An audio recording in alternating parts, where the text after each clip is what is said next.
नमस्कार देवियों और सज्जनों, वेलकम टू जन की बात। जन की बात का ये इंटरव्यू मैं कर रहा हूँ प्रोफेसर संतोष मेहरोत्रा के साथ, जो जाने जाते हैं इंडिया में और विश्व में अपनी बेबाक पॉइंट्स के लिए, अपने टू द पॉइंट आंसर्स के लिए ऑन जॉब स्किल्स। हाँ, मैं बात कर रहा हूँ उनसे नौकरियों पे। हमारे साथ जुड़ने के लिए प्रोफेसर मेहरोत्रा बहुत बहुत धन्यवाद।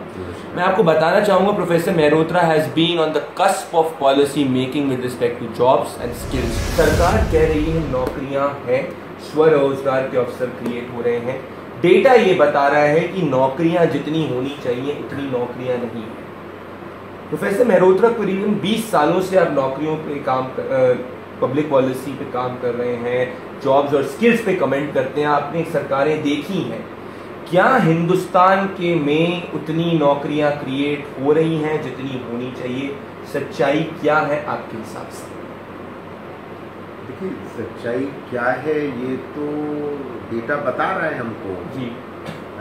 खुशी की बात ये है कि मिनिस्ट्री ऑफ लेबर सालाना एक सर्वे करता है और वो पिछले 4 साल से उसका डेटा हमारे पास मौजूद है।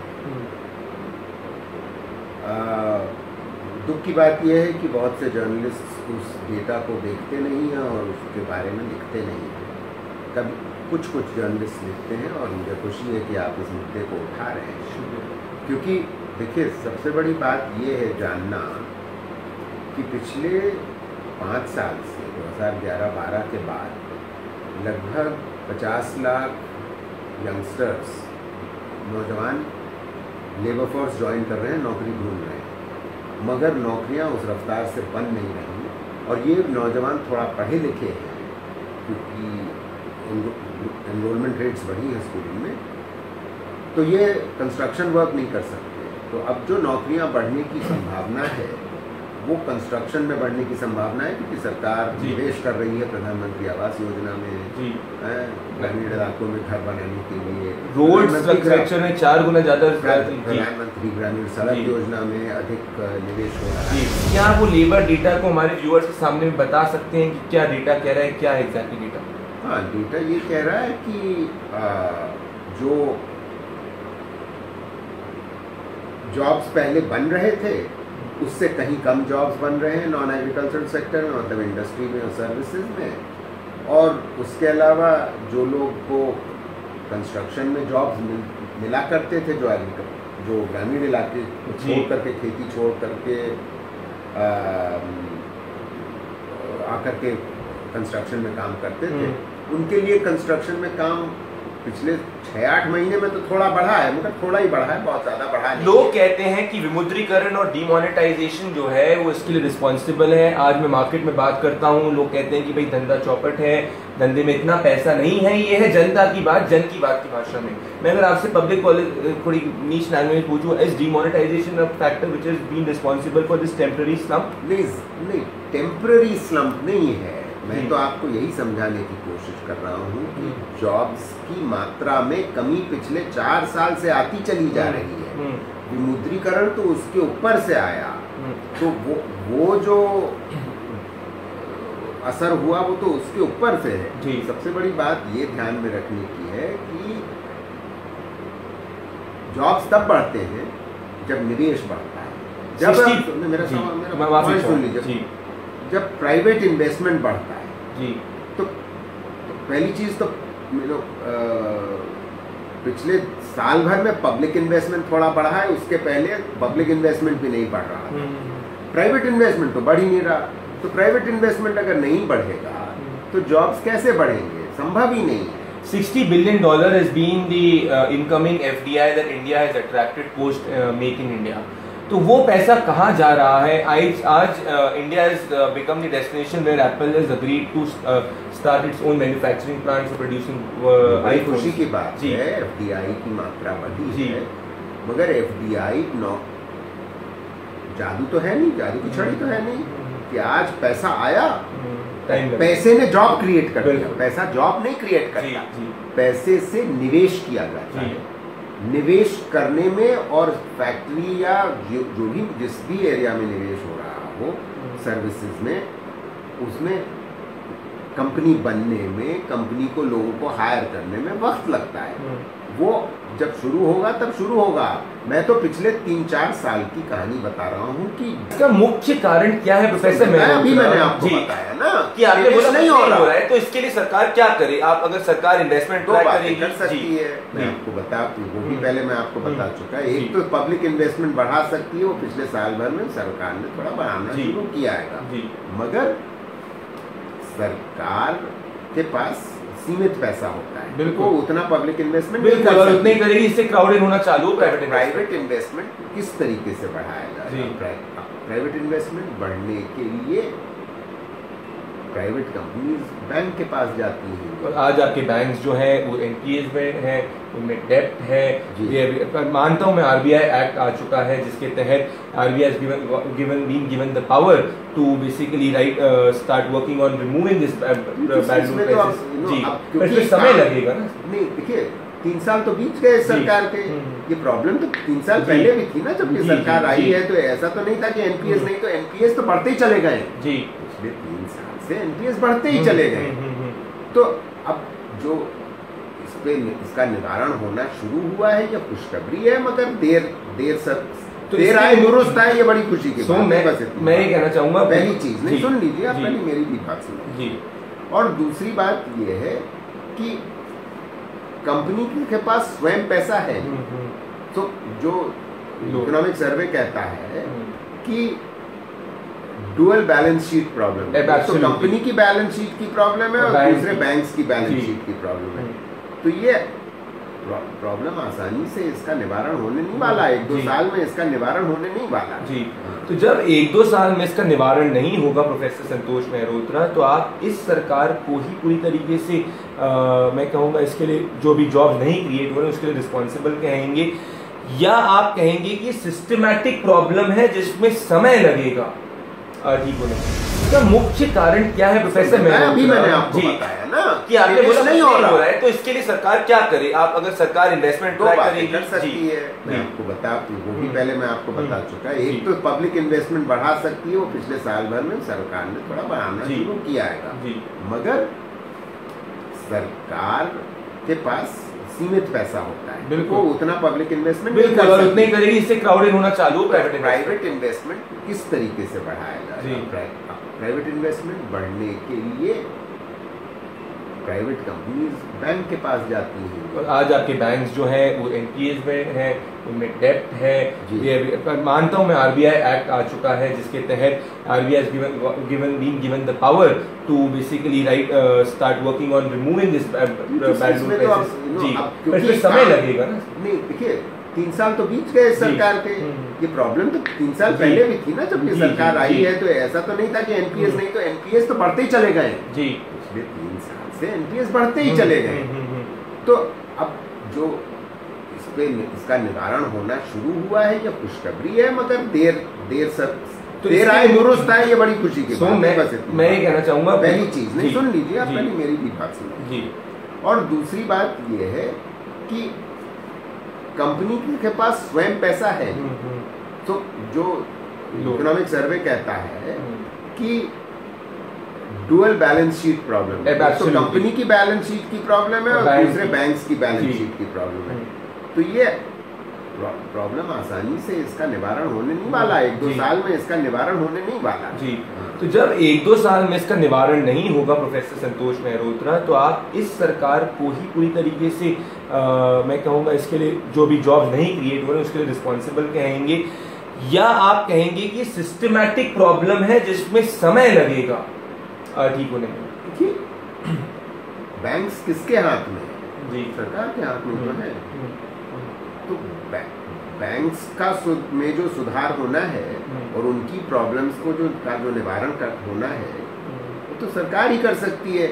और इंडस्ट्री के संग हाथ जोड़ करके और मिल करके कर सकती है कि भाई कुछ हेयर कट तो कंपनी ले और कुछ बैंक ले, और उसके आधार पे शायद शुरुआत हो कि क्रेडिट बढ़े, मगर क्रेडिट नहीं बढ़ रहा। बिल्कुल कोई एविडेंस नहीं है कि क्रेडिट बढ़ रहा है। जब मैंने ये क्वेश्चन सरकार के आला अधिकारियों से पूछा संतोष जी, उन्होंने कहा कि हमारी जो अप्रोच है, it is about self employment, it is about स्वरोजगार, इट इज अबाउट मुद्रा।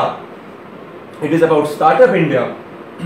इस पे आप क्या कहेंगे? देखिए ऐसा है जी, आपके वही मानसिकता पे है संतोष जी कि भाई सरकारी नौकरियां क्रिएट करे, वही मानसिकता पे है कि सिर्फ आदमी को जॉब सीख करना चाहिए, जॉब क्रिएटर बनने की जो सरकार की पॉलिसी है, क्या उसके तहत हम एम्प्लॉयमेंट की ज्यादा एवेन्यूज नहीं क्रिएट कर सकते? सरकार कहती है कि अगर हमने एक आदमी को मुद्रा का लोन दिया वो 4 नए अवसर क्रिएट करेगा एम्प्लॉयमेंट के। कि हमारे देश के जो 50 करोड़ काम करने वाले लोग हैं, लेबर फोर्स की साइज है 50 करोड़ की, उसमें से आधे लोग वैसे ही स्वरोजगारी ही है। हमारी प्रॉब्लम ये है कि हम स्वरोजगार में हम ज्यादा निर्भर रहे हैं, और वो जो सारा स्वरोजगार है वो बहुत ही छोटी छोटी इकाइयों में है। ऐसी छोटी छोटी इकाइयों में जो low technology, low productivity, low wages, low returns, वो सारी प्रॉब्लम्स जिसकी वजह से हाई पॉवर्टी हमारी मेंटेन है। तो अगर आप मुझसे ये कह रहे हैं कि हम और इस तरीके का छोटा मोटा स्वरोजगार और शुरू कर रहे हैं, तो उससे प्रॉब्लम का निवारण नहीं होगा। प्रॉब्लम का निवारण तब होगा जब आप मैन्युफैक्चरिंग में ग्रोथ करेंगे जी, जब आप ऑर्गेनाइज मैन्युफैक्चरिंग में ग्रोथ करेंगे। इनडायरेक्टली आप कह रहे हैं मुद्रा is not the right way, मुद्रा कैन बी अ फेलियर। क्या मैं कह सकता हूं? अगर मैं बैंकर हूं जी, तो मुद्रा क्या है? मुद्रा एक नॉन कोलैटरलाइज्ड लोन है, यानी कि आप मेरे पास आए, आपके पास कुछ, मैं बैंकर हूं, आप मेरे पास आए, आप मुझे कुछ कोलैटरल तो दे नहीं सकते, कुछ सिक्योरिटी तो दे नहीं सकते, मगर आप उनसे पैसे मांग रहे हैं। मैं पूछूंगा भाई आपका प्रोजेक्ट क्या है, आपका प्रोजेक्ट बनाना आता है?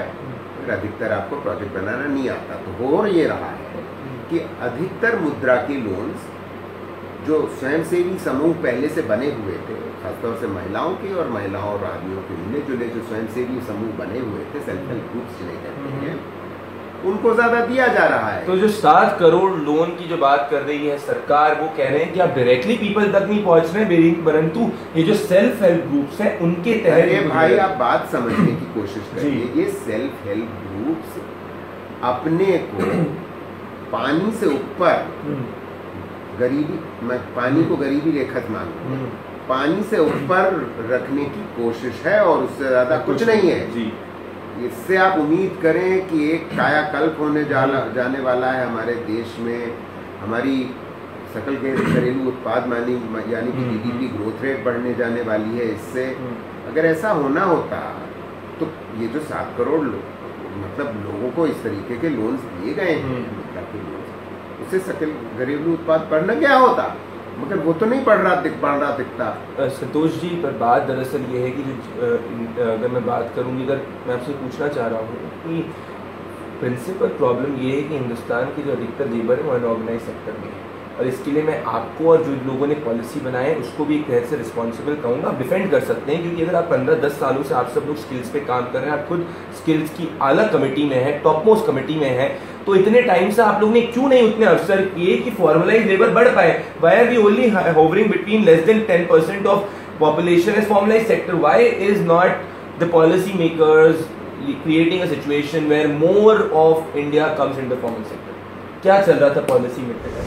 चल ये रहा था जी कि पिछले 25 साल से जब से आर्थिक सुधार शुरू हुए, 1991 से आर्थिक सुधार शुरू हुए, तो उन आर्थिक सुधारों में ये एक बहुत बड़ी पहल थी कि हम अपने मार्केट्स को ओपन कर दें, तो विदेश के पदार्थ मैन्युफैक्चरर्स हमारे देश में आए, चाहे वो कैपिटल गुड्स हो, चाहे कंज्यूमर गुड्स हो, वो हर किस्म के पदार्थ विदेश से आयात होने शुरू हो गए, जिसकी वजह से हमारे देश में जो उत्पादन था उसमें बढ़ोतरी बहुत खास तौर से मैन्युफैक्चरिंग में नहीं हुई है।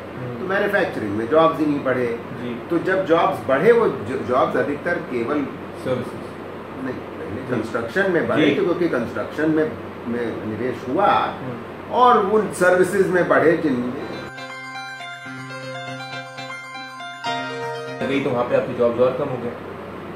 हाँ, वो भी बात है, सिर्फ ब्लैक इकोनॉमी नहीं थी जी, बहुत कुछ वाइट इकोनॉमी भी उसमें थी, बल्कि कंस्ट्रक्शन में ऑर्गेनाइज सेक्टर में काफ़ी जॉब्स की बढ़ोतरी हुई पिछले 10 साल में, तो वो सिर्फ अनऑर्गेनाइज सेक्टर में नहीं बढ़े।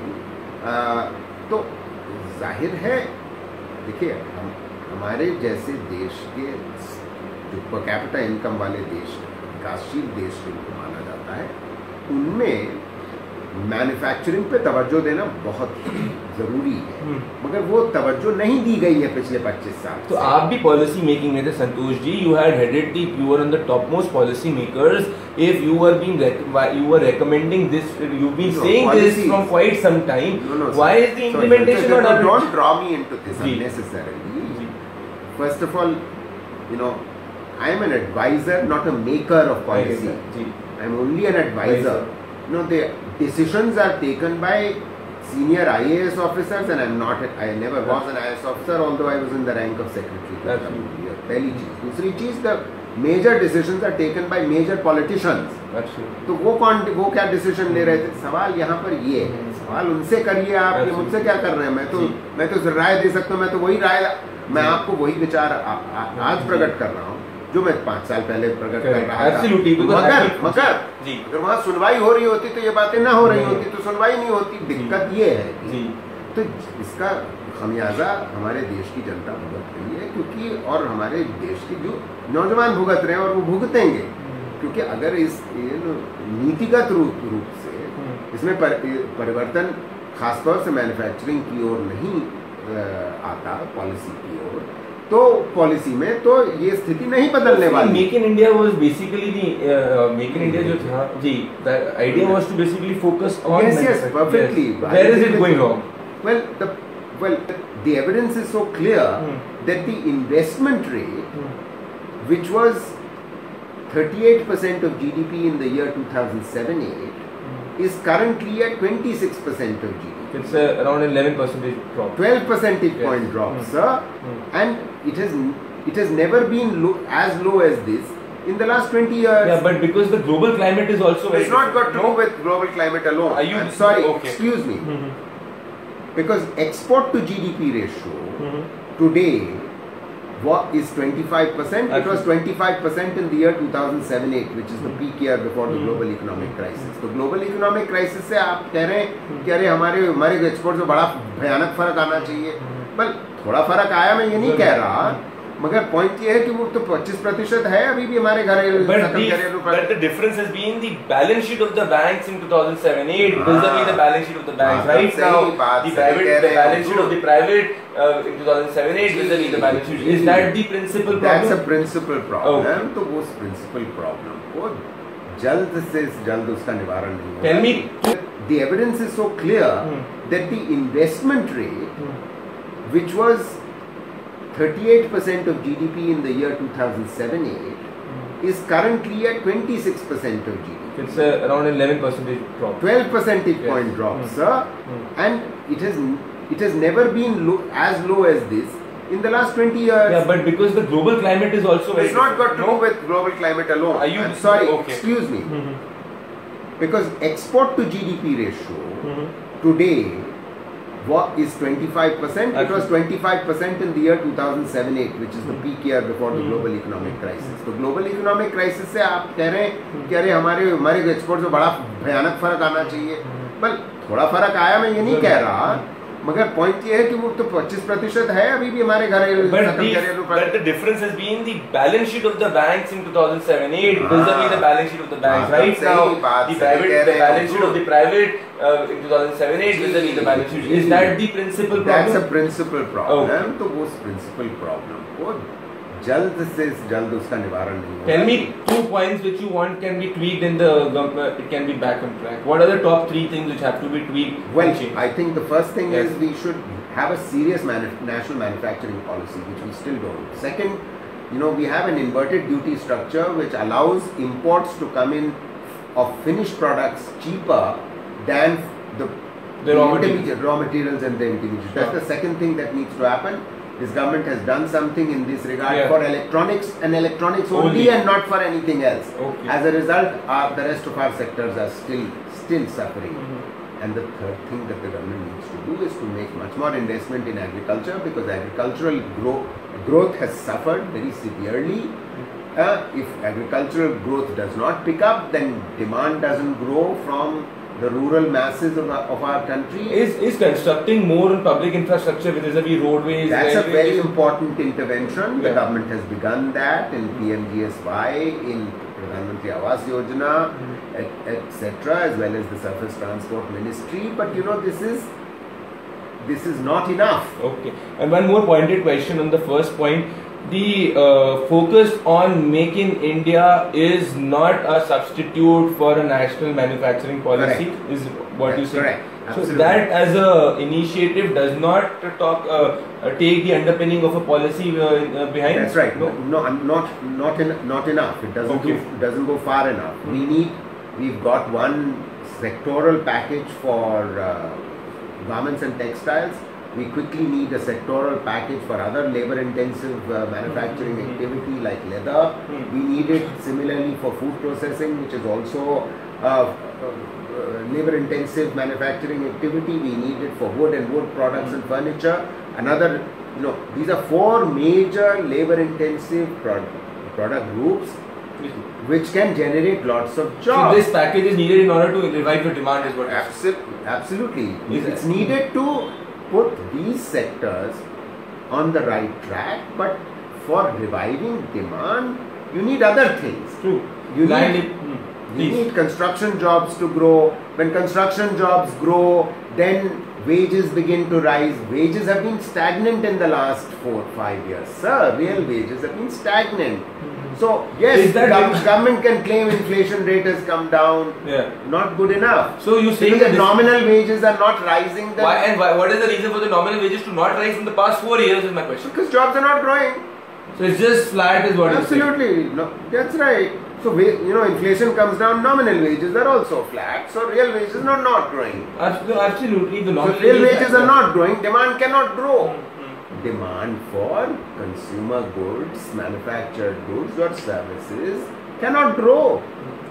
But also on Professor Mehrotra, on the skilling side, you are focusing it from the supply side of view. You're not focusing. That's the other problem on the skilling side. Why do you think that the government will skill always? Quite right. They've taken a supply-driven approach, a government-financed approach, but nowhere in the world are skills imparted by the government. Absolutely. You need the government financing skills for the very marginalized people, for women, for SCs, all that is fine. But in really successful, fast-growing economies where manufacturing growth is taking place, it's industry which is financing the skilling, and it's demand-based skilling, not supply-based skilling. Absolutely. Why can't you tie with the respective industry partners and have them provide it? Is it something which you are discussing on?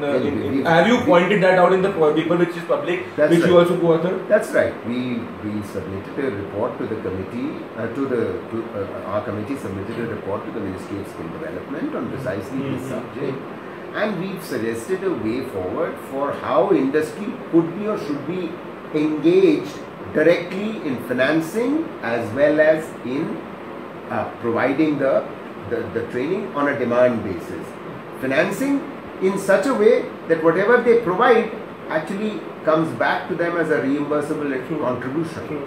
So what about the training partners at the NSDC, the skill development industry? No, they can't continue to train people for just 3 months, because the problem there is that we have half-educated young people who are being quarter skilled, and you can't skill people in 3 months. It's not done anywhere in the world, and why is India being trying to do this in the last 4 or 5 years? I have never understood. So, because industry will always have an industry-specific demand and industry-specific skills. Correct. So that's why you need the industry to basically become the main front runner, and the government to just provide them the back-end support. That's right. You don't need necessarily these sort of private providers who mushroom suddenly because government money is flowing to them to start skilling people. Absolutely. In the contracts being given, that becomes another story. I'll tell you one more problem, Professor Mehrotra, I think, which you can comment on. That the issue has been, it's fine, Professor Mehrotra, you're speaking really well, so I will take it forward. The issue is another one, Professor Mehrotra, and I don't know why you've not mentioned this in as your consultancy to the government, that the government in the past 20 years have not added the required judges, teachers, doctors. Right, you're right. Government jobs have not been growing in the last 20 years, in fact. No, because whenever we look at the government jobs, we just talk about the bureaucratic jobs. Correct. I am talking about the specific jobs of You're three right. sectors. You're Yeah. absolutely right. Leave the babus. That's right. We need more teachers in our schools, we need more doctors in our hospitals, we need more nurses in our dispensaries, we need more judges in our courts at every level, we need more policemen. The government's on the road. rationale there is that we need more cutting in our revenue. We need more revenue in order to invest more in public expenditure. So who's preventing the government from mobilizing more tax revenue? The government is, with this whole demonetization move, that you wanted to also get indirectly more people in the tax bracket. You have indirect tax returns. So yes, people have come into the tax bracket. We want to see. The government has not put out any numbers in regard to what the tax to, whether there's been an increase in the tax bracket, the tax GDP ratio or not. Just telling us that 10 million new people have joined, are in the tax bracket now, is not good enough. I want to know in the financial year 16-17, during which the demonetization happened, and the country needs to know and wants to know that what was the final real outcome of demonetization in increasing tax revenue. Absolutely. Because that was the final test. Because post demonetization, the government had come with a budget in which it talked about the increase in the tax numbers, in the higher tax collection, which was correlated to demonetization by the finance minister. I'm sorry. I'm sorry. Increases in tax revenue take place every year. Please try and understand. GDP increases. So suppose suppose my income is 100 rupees. I pay 10 rupees of that as tax. Tomorrow my next year my income becomes 200 rupees. But I pay 200, obviously from the 200 I pay 20. So because my income is increased, that means the country's income is increased, so the tax revenue increases. But please try and understand what I am trying to say here. The total kitty with the government will only continue to increase if the share of tax revenue in income increases, and then the government can provide the health services, the education.